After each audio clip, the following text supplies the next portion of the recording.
Welcome to Why Health, a podcast brought to you by the BYU Public Health Department.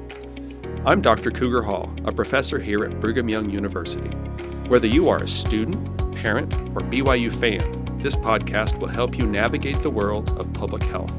Our podcast strives to help individuals receive accurate information regarding public health. So whether it's global or local, we will discuss how it pertains to you. Just kick back and relax as we talk about why health.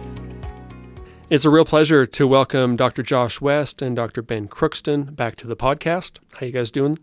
Great. You're the first repeat customers, so we welcome you back. Really appreciate it. And today's kind of a special opportunity to talk about the Europe Public Health Study Abroad program. Really excited about that. Now, the three of us have been co-directors for that program for 5 years now. 7 years. We took 2 years off because of a pandemic. But 5 years that we've run the program. Really excited about that. And today is going to be just kind of a loose conversation as we talk about what we've learned, what our motivations are, how it's impacted our lives. Let me first just take maybe 30 seconds and give a little bit of an overview of where we go and how long and who we take.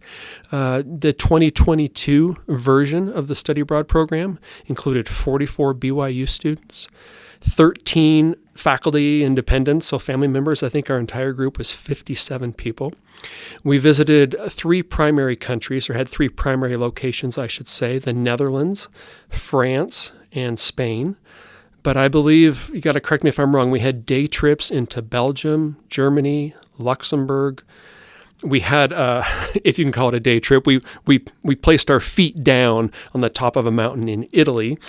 And of course, we spent a little bit of time in Switzerland, including a visit to the Swiss temple, which was a highlight for me. An absolute adventure in every sense of the word. And maybe this is a good transition point, Josh, rather than just talk more about the program, maybe to go back and talk about the origins of this program, because you and Ben together really were the writers of the proposal for one, and really the masterminds behind this. So do you mind just taking a minute and talking about where these ideas came from and what the purpose and objectives were? I had just recently attended a health technology conference in the southern part of the Netherlands, a city called Maastricht.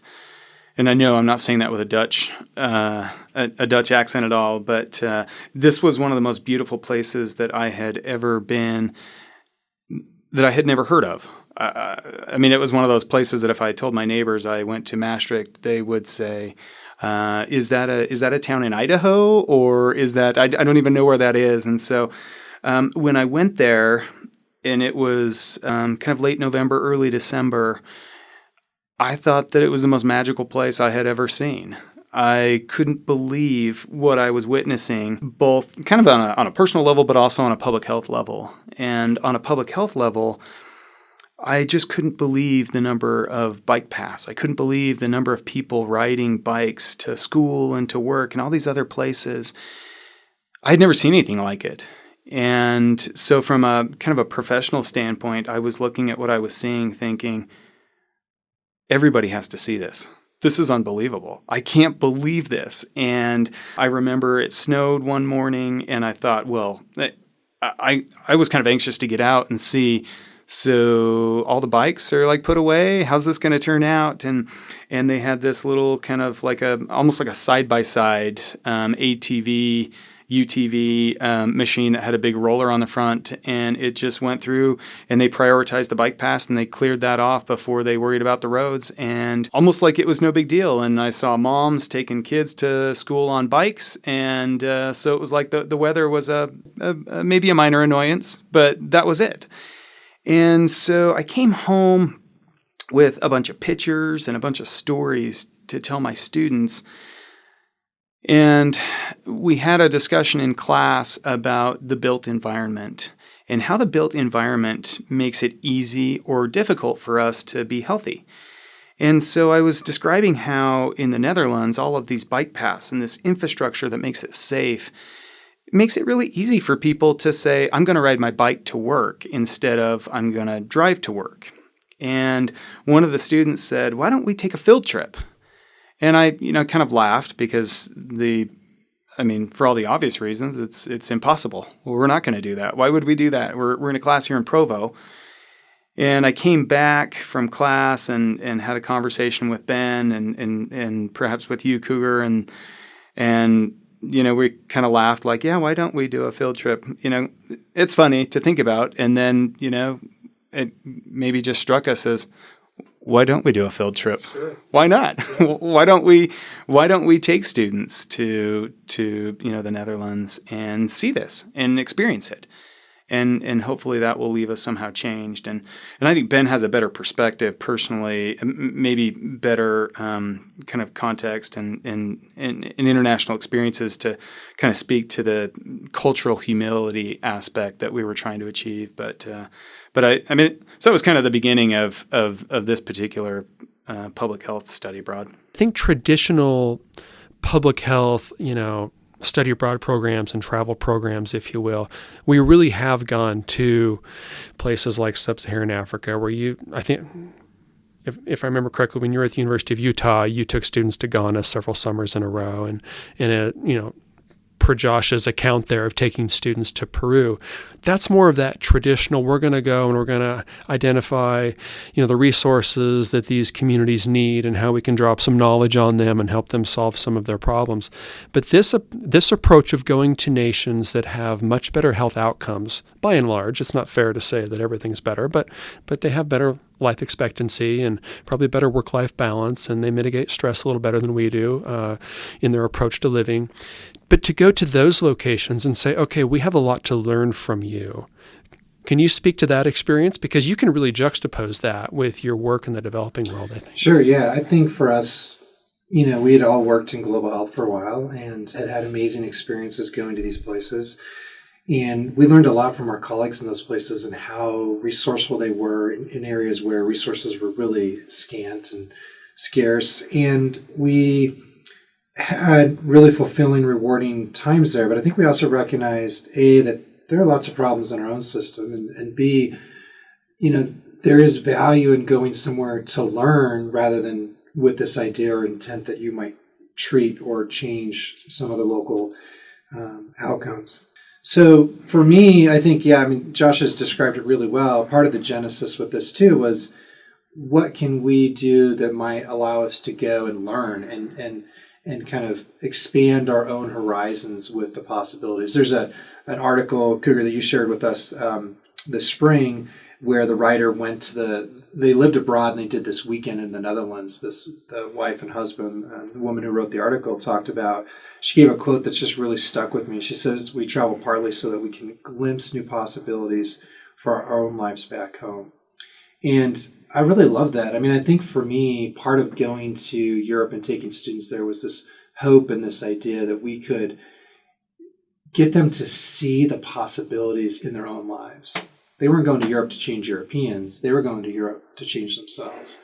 And it wasn't as if America doesn't have amazing things going on here and it's a land of immense promise and opportunity, but we're not, there are things in other places that are that we can bring back and add. So it wasn't a competitive thing like what country's number one and who's number two. It was more, what can we learn in the Netherlands or in France or Sweden that we could bring back home and make ourselves better with? And I think, for me, that was a really big deal. That same author finished up the article by saying, we travel to be changed and hopefully for the better. And I think that's, as we've talked about, and Josh has been really good about this, is having this as a clear mission in all 5 of our programs.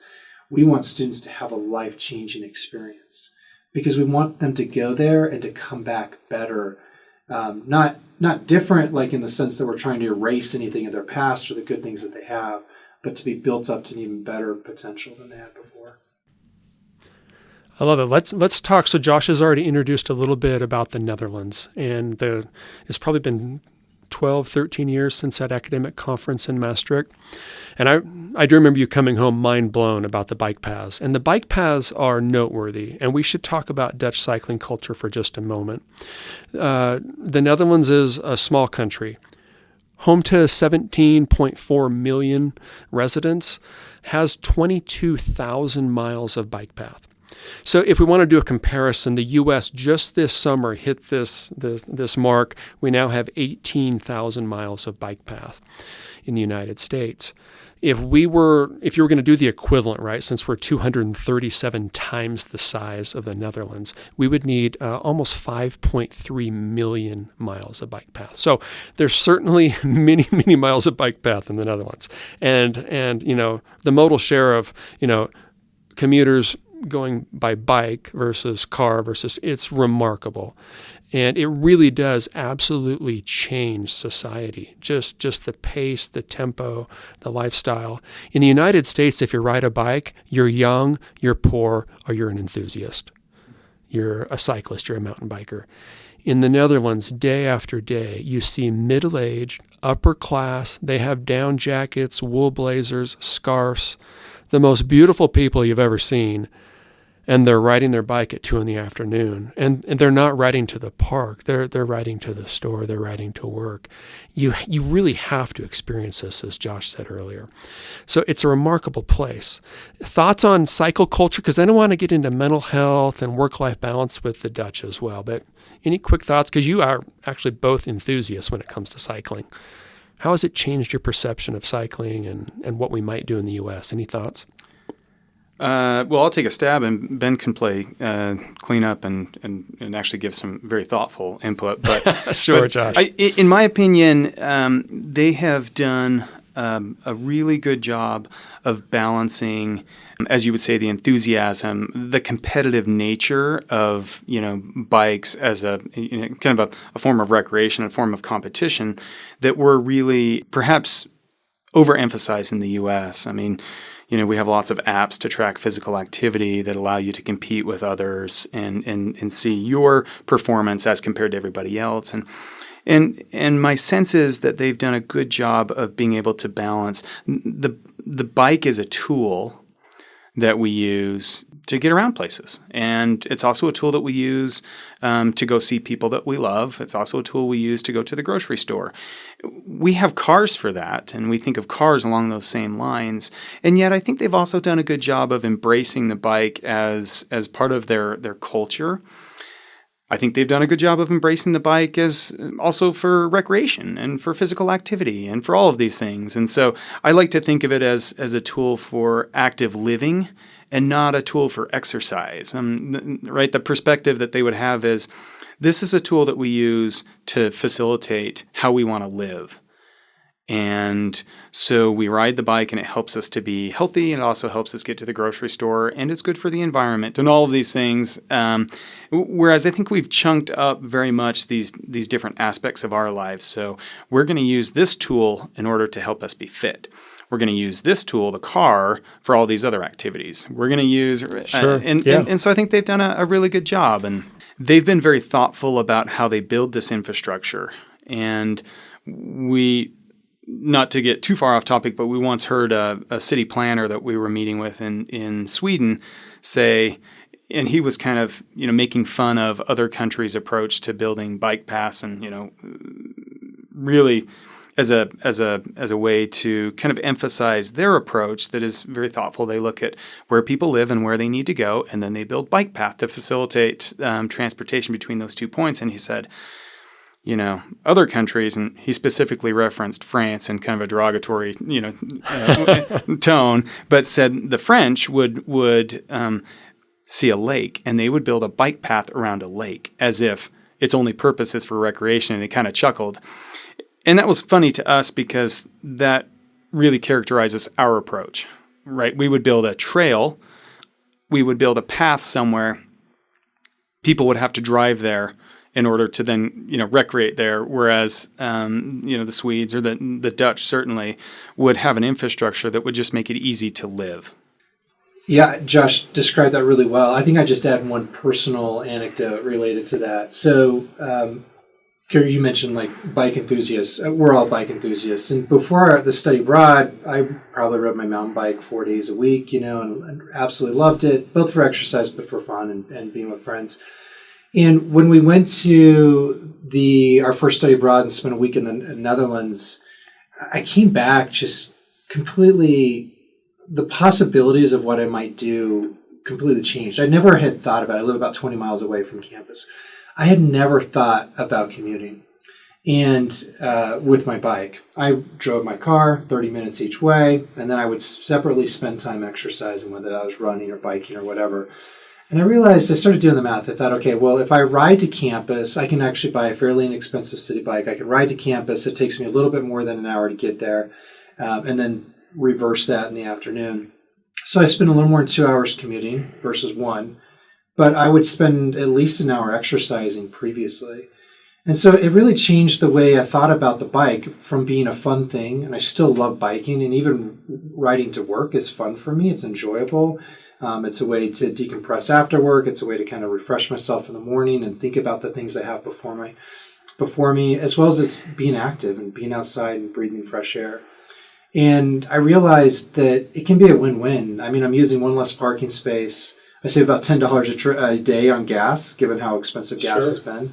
And I'm active, and I'm not racing up and down this paved bike path. But there's this one bike path in all of northern Utah County, this main bike path called the Murdoch Canal Trail. And so for me, I'm really fortunate. I live less than a mile from getting on that bike path, and then it's a few miles to campus from the end of it, and there's a bike path that connects. That's not the case for a lot of Utah County and the surrounding area. And while some cities have done a better job at painting some lines on the road, most people I talk to still don't feel very safe riding a bike, given how fast drivers go, how distracted drivers can be, and how there's a bit of a negative stigma associated with cyclists and them on the road.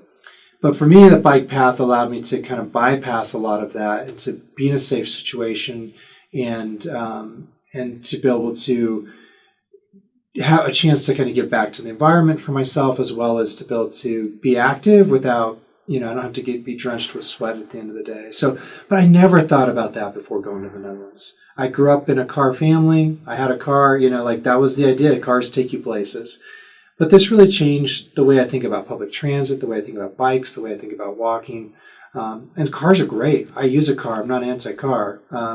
But I've learned to diversify how I get places and think a little bit more deliberately about when I might use a car versus other modes of transportation. Yeah, exactly. And I'm just thinking, if there's a listener who says, oh, I've been to the Netherlands, they've probably been to Amsterdam. And our program actually began in Amsterdam. We had 2 days there. And I think the primary purpose was to help students, gather and deal with some jet lag. And we went to the Anne Frank House, and I think most students went to, the Van Gogh Museum, and they walked the canal streets, and all of them had their minds blown when they saw just the massive bike parking outside of the central station. But after 2 days there, we actually formally began the program in a town about 45 minutes south called Utrecht. And if you think cycling is good in Amsterdam, your mind is truly blown in Utrecht, because it is, in my personal opinion, not that I've been everywhere, but it is the best cycling city in the world, in my opinion. When you go to the central station in Utrecht, there's 3-level modern parking garage for bikes. And they have made it very, very difficult to drive a car anywhere near the city center. I've never felt so safe on a bike. If I can go full circle, the point I'm trying to make is the connectivity. You can actually get on a train in Amsterdam with your bike and arrive in Utrecht 20 minutes later and ride home or ride to work or ride to school. It has a very distinguished university in Utrecht. Like all of that, it's just the connectivity between public transport, train, bus, and cycle path. And we're not talking about painted lines. We're talking about a completely different tarmac, typically protected from parked cars, typically trees in between you and any motorized vehicle traffic. It's remarkable. So Utrecht for me was one of the highlights. And then, of course, Josh, we wound up in Maastricht. But I think this year going to Amsterdam, Utrecht, and Maastricht, 3 distinct cities, all very charming, all very livable. In particular, Utrecht and Maastricht, I think, are very livable cities. Very industrious cities too. These are hardworking capitalists there. I don't know if everyone has that perception, but the Dutch are hardworking folk, and we'll talk about work-life balance in a moment. But you've got something you want to say, I can tell. Yeah, well, I mean, to your point about how well they have designed things in Utrecht and how the culture and the built environment seamlessly integrates so well. One morning we went for a run. and it was maybe, I'm guessing 8:30 in the morning. So, what would be a typical rush hour. And Utrecht is a city of roughly 1 million people in the surrounding area. And we were on what would have been kind of a main street. So if that were a city of that size and a main street in a city in the United States at 8 or 8:30 in the morning, you would have cars lined up, stoplight to stoplight to stoplight. And so we found ourselves at kind of this main intersection on this main street at that time of the morning. And I think there were, I'm guessing, I don't remember exactly, but I remember being struck that there were like 3 cars waiting at the stoplight. And there was really nothing behind them, except adjacent to them was the bike lane. And it seemed like there was maybe 200 bikes. And so if you think of each of those cyclists being a car, how far that line would have stretched. And that then is what we see in many of our cities and in communities where, people are in a car and that just stretches on forever. But it was just, for me, that was a very impactful moment because it helped me to realize that those things that we find frustrating, sitting in traffic, we can do something about it. And they've done something about it. They've eliminated some of those stressors, and they get different health outcomes. And I mean, there are tremendous benefits. And I just want to point out one thing. I'm sure everybody listening caught this at the beginning, but just so they, to kind of emphasize this point, Ben mentioned he lives 20 miles from campus. So just for the sake of math, he's commuting each way. He's my hero. Yeah, for sure. So. Well, there's certainly more to what we're experiencing in the Netherlands than simply bike paths. So we've mentioned work-life balance a couple times. And I also mentioned that the Dutch are very hard workers, very industrious. On average, Dutch workers are putting in about 4 hours less than American workers each week. So you might think, oh, well, that's not a huge deal. No, but it's going to be about 45 minutes a day. What could a worker in the U.S. do with an additional 45 minutes a day? And it doesn't just have to be physical activity. It doesn't have to be just time with family. But there are many things that buffer stress that we could be doing with that amount of time. Maybe more important is that if you look at those that really are working a lot of hours. In the U.S., we have 12% of employees that work at least 50 hours a week. In the Netherlands, it's less than 0.5%. So they really have kind of established that balance. My first trip to the Netherlands, I wound up without a toothbrush. I'd love to say that was the only time that that's happened when I've traveled. And it was already 7 or 8 o'clock at night. I could not find a store, not even a corner grocer or a mini mart or whatever you want to call it, to buy a toothbrush. And then the following day, in speaking with an individual from the local university and saying, "What was yesterday a holiday? I couldn't even find a store to buy a toothbrush." And that was the beginning of my education as far as work-life balance in the Netherlands, because the response was, "Well, who wants to work after 5 or 6 o'clock at night? Why would you do that?" I'm like, "Because you can make money." Like, oh, that's a very American way of viewing things. We want to be at home with our families. We want to be at a park talking and socializing. We don't want to be working at 6 or 7 o'clock at night. So that kind of leads me, I mean, maybe that's a transition point, is this idea of how the Dutch socialize. And I don't speak Dutch, but I'm going to take a shot at this because there's a term. My brother actually served his mission in the Netherlands, and he shared with me this term, this approach to socializing and visiting. And I'll do my best. Gezelligheid is my best shot at that word. And it doesn't have a great translation in English. If you look it up, it's coziness and comfort and fun.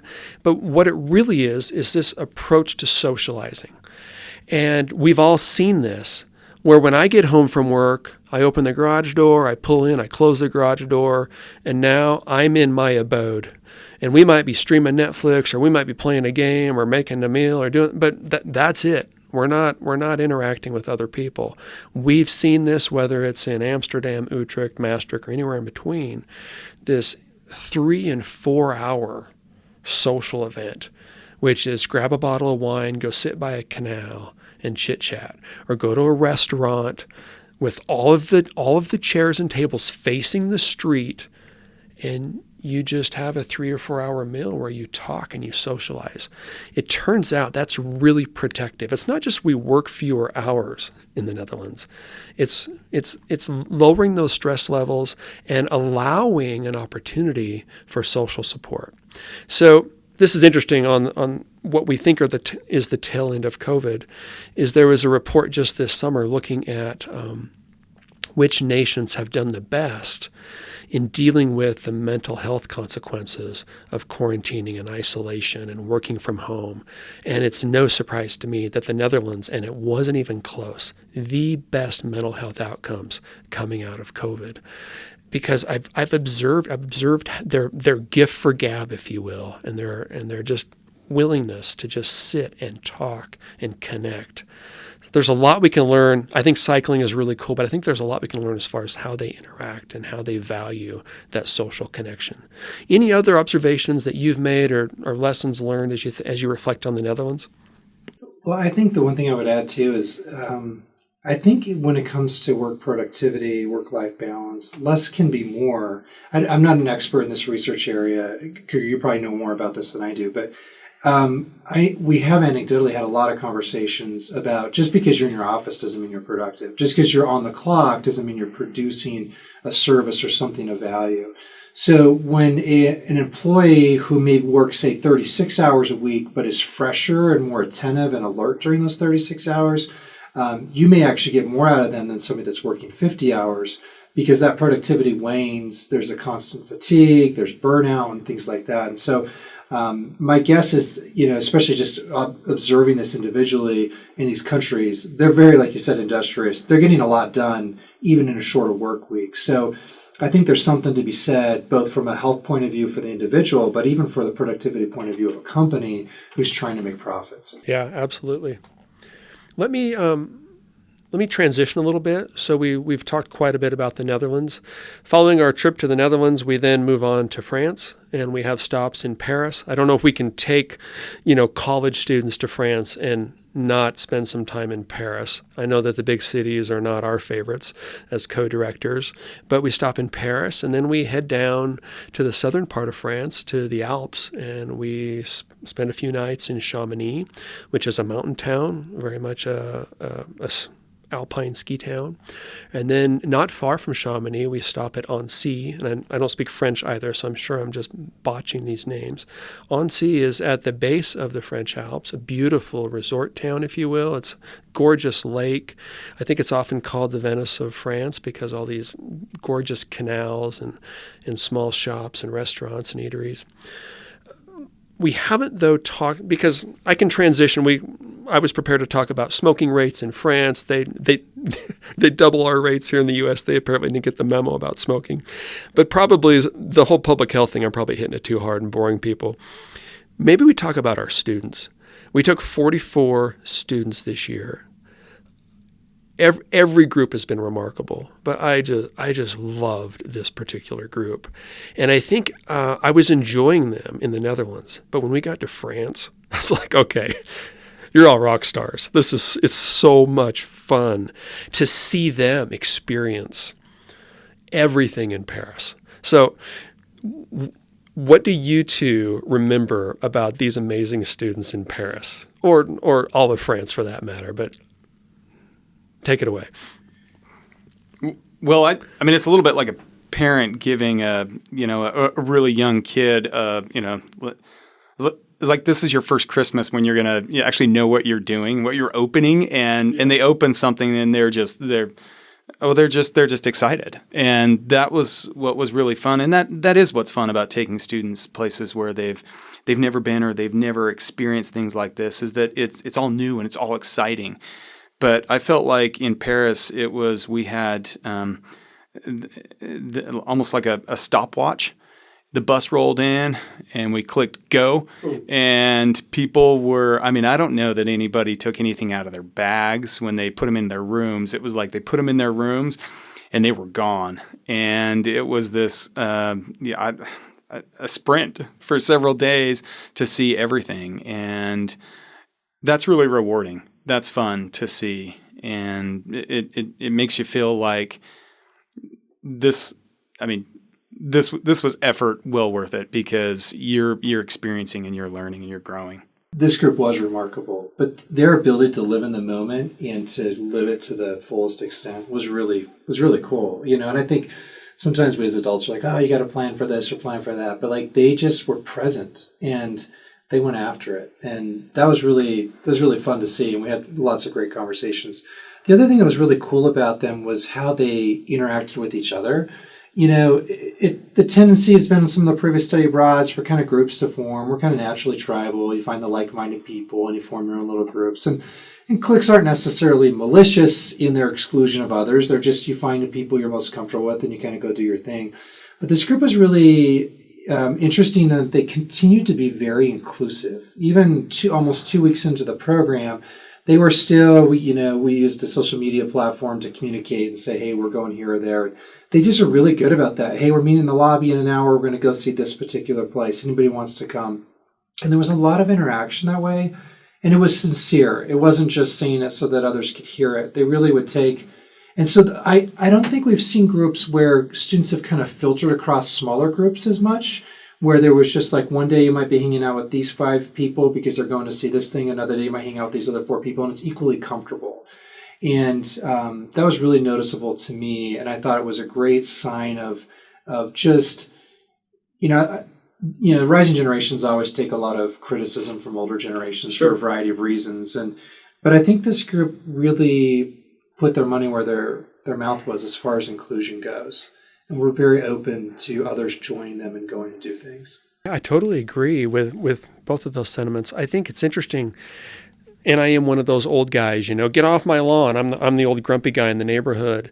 And I'm often critical of phones and social media and just screen time in general. But this group changed my mind a little bit on that. How they're using their phones as tools for travel. My goodness, they'll be like, so tomorrow, do you mind if I go to Normandy? I'm like, yeah, no, Normandy's a long way from here. It's not a hop, skip, and a but I already found a guide and this. And they're using their phones to really just explore. And it's completely expanded. Like, it's more than Google Maps. It's more than I know how to get over to the Bastille. It's like they have really expanded their abilities. But this group, it wasn't just the Eiffel Tower, and it wasn't just going to the Louvre. And whether it's Paris, Disney, or like I say, Normandy, or it was remarkable. I think we watched one of the Despicable Me movies. What was it that came out this summer? We saw that in the oldest theater in Paris, and I might add that old means no air conditioning. But just all of the things that they were doing and planning and arranging, it was remarkable. It gave me a lot of hope. Now, before I transition, the phone thing, when my wife and I go to dinner, and on study abroad we had our youngest daughter with us too, not uncommon for us to go to order our food. And then in the 15, or in Paris, in the 45 minutes it takes to get your food, just be looking at our phones, catching up on the news stories, catching up on what's going on at home. But we went to dinner several times with student groups. They don't bring their phones out when they eat. That is a huge social faux pas for college students right now. Like, they got the memo that I didn't get. Because we would order, they put their phones in their pockets. My phone's sitting on the table, and every 30 seconds I'm picking it up and checking something. They don't do that. Now, I don't know how generalizable that is, if that's all college students today, but they have learned something about when it's appropriate to use a phone and when it's not. And that's something that my generation, I think, needs to catch up on. So I couldn't have been more impressed with the students in France. Do you guys have a favorite, before we move on to Spain, is there a favorite experience you had with students or with family in France? It's a loaded question because I have one. We were in Chamonix, and we actually had our bus driver, who was a really good friend of ours, Martin.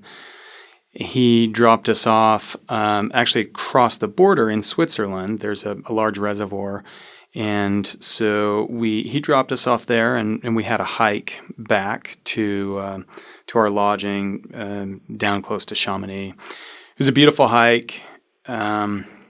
Partway through the hike, we stopped as a group and had a discussion. We had a discussion about behavior change, which was one of the classes that we were teaching on the study abroad. So we sat there as a group on this kind of mountainside.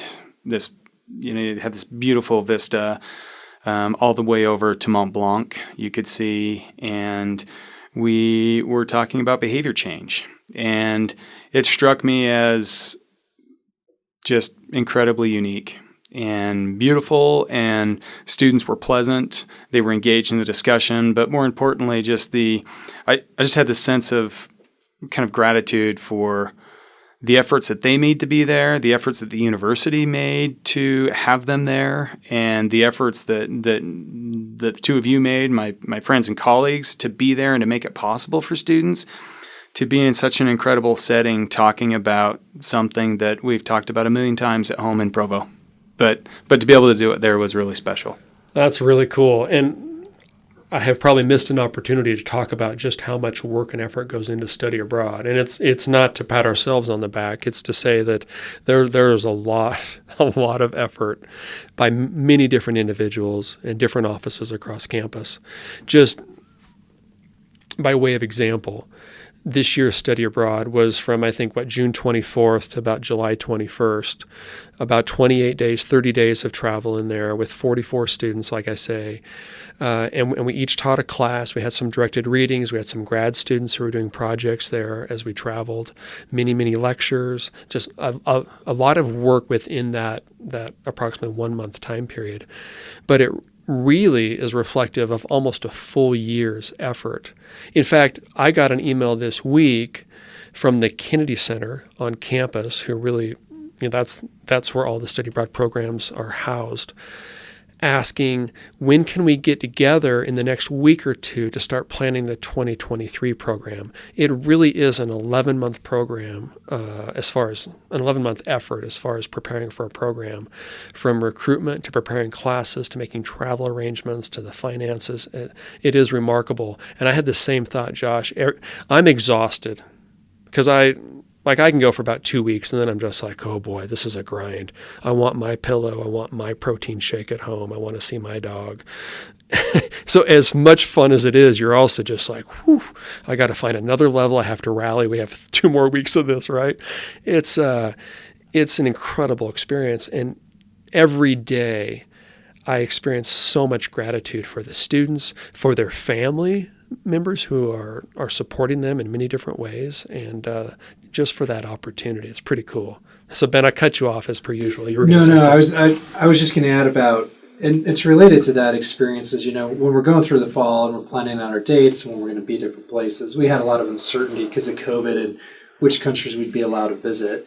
But still, one of the things I do is each fall when they release the Tour de France plan for the following year, I look at that calendar, look at our calendar and see what matches up. And in our previous 4 years, one time we had caught just a small portion of it in Germany, actually, of all places, because the tour often will do a few days in another country. Sure. But it was pretty exciting when we looked at our potential calendar this past fall and saw when it would be in the Alps. It kind of lined up with when we were thinking of being in the Alps in France. And so for me, one of the highlights, and we had actually a lot of kind of spontaneous things that happened where we just happened to be in a town at the same time some event was there. But for me, one of the big things was that we had the opportunity to go between Chamonix and Annecy as we were transferring that day. Our bus, we drove to a small mountain town called Megève, and we were able to see the tour come through. And it's such an iconic, it's not just, somebody like us, we like cycling, that's exciting to see these guys who are the very best in the world. But it's so it is the Super Bowl of cycling. But even more than that, it's one of the biggest cultural phenomenons that occurs in France. It's actually has the most fans of any sporting event in the world, because it has like over 12 million fans that line the roads during that 3-week period. So we were part of that 12 million this year. And for us to see them, to experience both the interaction you have with other people that are lining the streets as they're waiting for the cyclists to come through, and then to see 2 Americans in the breakaway was pretty exciting. And to see them kind of come through, and just the excitement that these small towns have when the tour includes them on the particular route was certainly really memorable. And the students who are just the most casual cyclists, most of them, to see how excited they were and how much fun they had with it. Yeah, I knew that was going to be your highlight. And I so wished I had, my Speedo and my wrestling mask and my cape and could run up and down along the riders. It turned out it was much more tame than that, wasn't it? So that was an absolute highlight for me too. The point that I wanted, or the experience that I wanted to share, and this was such a loaded question, but I appreciate you playing ball with me, was we happened to be in Annecy, this gorgeous lake town, on Bastille Day. So Bastille Day, that was the beginning of the French Revolution, which, together with the American Revolution and the development of the Constitution, really is a turning point in the history of the world, the Western world in particular, as far as human rights. And there's been times where we picked up the torch and we carried it, but France certainly, with the French Revolution and how that has impacted human rights throughout the globe, has been remarkable. But we were there on Bastille Day, which is July 14th, and it was the most incredible fireworks show I've ever seen. To have these, and the fireworks were on little barges out in the lake, and it just, the choreography, the pageantry, I don't have the words of the vocab to describe it, but what a really cool experience that was. And I don't know if we'll ever have that experience again, but the stars aligned, not just for the Tour de France, but for Bastille Day and for some of that celebration. So good stuff. I've taken way too much of your time today, both of you, and you have meetings and things to do. We haven't even gotten to Spain yet, but I'll just say we wrap things up in Barcelona. It was the first time that this particular study abroad program has gone to Spain. Spain has terrific health outcomes, and it's just what an amazing place to go to see the sights and certainly to experience the beach and what a great place to end our program. In the past, we've ended in Sweden. We've spent time in Austria. There have been programs where we went to Italy, programs where we spent more time in Switzerland. I just really loved the itinerary this year. I feel like the flow, a lot of that had to do with the lodging. Sometimes we're in hostels, sometimes we were in mountain resorts. In the Netherlands, we were actually, at one point, we were in little Dutch homes in like a little community. I loved the flow from large city to kind of medium size to smaller town as we went throughout. And I think the students really appreciated that. They were able to recharge their batteries at different points along the way. Thoughts on study abroad programs in general, lessons learned, all those things? Yeah, I would add that, and Ben shared this at the beginning, that one of the reasons why we would travel is to glimpse new possibilities. And maybe in my simple mind, I think of that as being, we travel so we can be changed, so that we can change. And maybe the first year that we did this, we had this kind of overwhelming sense that and we had a student that had confided that her mother had passed away and left a little bit of money behind, and that she wanted to use that money to experience something new that would essentially be life-changing, and that would be one way to remember her mother's legacy. And I remember hearing that story and thinking, we have a serious responsibility to make sure that this program delivers in a way that would be beyond the typical experience if you stayed home, and feeling like you need to come home a different person. You need to come home changed, professionally, personally, spiritually, emotionally, academically. In some way, you need to come home a better person. And we oftentimes tell students that, they're going to do a lot of neat things in life, but we hope that an experience like this will be kind of on their Mount Rushmore, if you will, of neat life experiences. And so as I think about that, as a co-director, working with my friends and colleagues to create an opportunity for students that is going to be life-changing, it's a pretty heavy responsibility. But I feel that the infrastructure the itinerary, all of this planning, everything goes into this. The end goal, the result is that students come home just changed, a little bit better in some way. And I don't know if that's always achieved for every student, but I do honestly believe that students come home, by and large, just a little bit better. Yeah, I'm so glad you mentioned the spiritual growth too. That's one thing as a father who's had the opportunity to take all of my children at one point on the study abroad program. Something I've really valued is to have them go to church in these different locations. We've been at a branch in France that has 6 to 8 members. My son blessed the sacrament in Italy. He blessed it and then passed it. That's a missionary type experience, right? If you serve in a small branch. We've been able to walk around the Swiss temple, the Bern temple, been able to visit the Paris temple, all these different, but to be able to go to whether it's a military English-speaking ward in the Netherlands, or whether it's a large congregation in Barcelona, to be able to be with the saints and to feel of their strength. And quite frankly, to see that some people worship around the world in Converse tennis shoes and a blue T-shirt. And to see there's kids blessed in the sacrament, they have long hair and they look a little different than they do maybe in Lehi, Utah. But to feel of their strength and their testimonies, that has been an awesome experience for me, for my family and my kids, but also to see the students have those experiences. As I think about the ways in which I've changed and been strengthened in some areas, I've benefited by being with my colleagues and friends, my family and students in a variety of locations where I've had very spiritual experiences. We've had family home evening. We've had devotionals in some of the most unique locations on the stairs leading up to an old cathedral. In a field in Austria, in Salzburg, the farmer shut his tractor down for just a few minutes so we could sit out in this field and have a few moments to just visit. And when I've heard testimonies born from my colleagues, and I've heard students share really tender feelings, that strengthens me. And so I think these programs, those experiences have strengthened me, and I've come home a better person. Well, I just want to say thank you. This was about 3 times as long as I had anticipated, and kind of feels like study abroad, right? You're like, well, it's day 14. Are we done yet? No, we better have another protein shake or have a Fanta. Thanks so much. Thanks for joining the Y Health Podcast. You guys have a great day. Thank you for joining us today.